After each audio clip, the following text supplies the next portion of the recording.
Assalamualaikum warahmatullahi wabarakatuh. Nama saya Quratul Ainia Dawiyah dengan NIM 060403200094. Video ini dibuat untuk memenuhi tugas mata kuliah Manajemen Strategi Pendidikan terkait materi tentang alur penyusunan RKM, yaitu pada tahapan menentukan kondisi madrasah yang diharapkan. Nah, dalam mewujudkan madrasah yang diharapkan perlu 4 langkah, yaitu yang pertama merumuskan visi, misi, tujuan, dan sasaran madrasah. Lalu poin tambahan lagi adalah tentang tantangan dari suatu madrasah. Poin pertama yaitu mengenai visi. Secara gampangnya, visi diartikan sebagai cita-cita, gambaran masa depan yang ingin dicapai, ataupun pandangan ke depan. Jadi, visi adalah wawasan yang menjadi sumber arahan bagi madrasah yang menggambarkan profil madrasah yang diinginkan di masa yang akan datang. Rumusan visi yang baik seharusnya, yang pertama, mencerminkan dorongan yang kuat akan tumbuhnya inspirasi, semangat, dan komitmen warga. Yang kedua, mampu menjadi dasar dan mendorong terjadinya perubahan dan pengembangan madrasah ke arah yang lebih baik. Yang ketiga, menjadi dasar perumusan misi dan tujuan dari suatu madrasah. Nah, contoh dari visi yang telah saya gunakan adalah terwujudnya sekolah unggulan dan peserta didik yang berprestasi, terampil, serta berakhlakul karimah. Nah, alasan saya menggunakan visi tersebut adalah karena berdasarkan ketika saya melakukan pengisian IDM, saya harap bahwa sekolah ini, Sekolah MI Sunan Ampel, dapat menjadi sekolah yang unggul di mana sarana prasarana ataupun program yang seharusnya ada dapat terpenuhi sehingga dapat menunjang potensi dari peserta didik. Misalnya dalam sebuah kegiatan ekstrakurikuler ataupun adanya layanan bimbingan konseling dalam MI Sunan Ampel. Poin yang kedua adalah tentang misi. Misi merupakan penjabaran dari visi dalam bentuk rumusan tugas, kewajiban, dan rancangan tindakan yang dijadikan arahan untuk mewujudkan visi. Rumusan misi sendiri berbentuk kalimat yang menunjukkan tindakan dan bukan kalimat yang menunjukkan keadaan sebagaimana yang ada dalam visi. Misi ini juga merupakan bentuk layanan untuk memenuhi tuntutan yang dituangkan dalam visi dan berbagai indikatornya. Nah, contoh yang saya gunakan adalah misi yang saya buat terkait MI Sunan Ampel, yaitu yang pertama, membentuk peserta didik menjadi manusia yang bertakwa, berakhlakul karimah, bertanggung jawab, dan terampil. Yang kedua, mewujudkan pendidikan yang bernuansa Islam dan menciptakan lingkungan yang agamis. Lalu yang ketiga, mengenai membentuk peserta didik yang mampu mengintegrasikan kemampuan dan keterampilan yang dimiliki dalam menumbuh kembangkan minat bakat agar dapat berkembang secara optimal.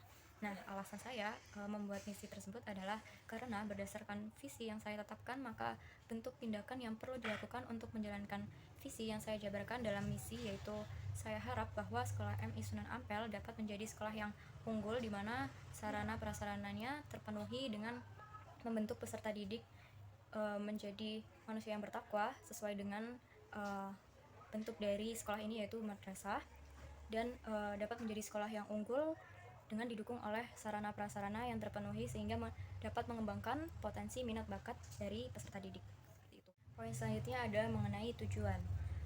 Tujuan madrasah yaitu dirumuskan berdasarkan hasil evaluasi diri terhadap kondisi nyata madrasah saat ini, bagaimana yang akan ditingkatkan, diperbaiki, atau dicapai dalam 4 tahun ke depan. Lalu tujuan ini mengacu kepada standar pelayanan minimal atau SPM Permendiknas nomor 15 tahun 2010 atau standar nasional pendidikan SNP PP nomor 19 tahun 2005. Dan tujuan madrasah ini mengacu pada visi dan misi yang dimiliki oleh madrasah. Lalu tahapan poin yang selanjutnya adalah mengenai tantangan dari suatu madrasah. Nah, tantangan ini merupakan perbedaan antara apa yang menjadi harapan atau tujuan madrasah dengan apa yang ada dalam profil madrasah. Nah, tantangan ini merupakan selisih atau ketidaksesuaian antara kondisi madrasah saat ini dan madrasah yang diharapkan di masa yang akan datang, yaitu tujuan dari madrasah. Lalu poin yang terakhir adalah mengenai sasaran. Nah, sasaran ini adalah tantangan utama yang akan dicapai madrasah dalam waktu 4 tahun ke depan. Sasaran madrasah yang baik adalah dapat memenuhi yaitu SMART, specific, measurable, achievable, relevant, dan time bound. Nah, spesifik ini maksudnya secara jelas dapat mengidentifikasikan apa yang harus dicapai. Measurable yaitu terukur, Maksudnya secara jelas menggambarkan ukuran sasaran. Lalu achievable yaitu dapat dicapai, maksudnya realistis dalam arti memungkinkan untuk dicapai. Lalu yang keempat adalah relevan, maksudnya berkaitan dengan kepentingan peserta didik dan pemangku kepentingan madrasah. Lalu yang terakhir time bound yaitu berjangka waktu, maksudnya tercapai dalam jangka waktu tertentu, beberapa dalam periode pelaksanaan RKM. Nah, seperti itu, sasaran yang baik harus memenuhi SMART. Baik, saya kira cukup mengenai penjelasan dari saya. Sekian dari saya. Wassalamualaikum warahmatullahi wabarakatuh. Terima kasih.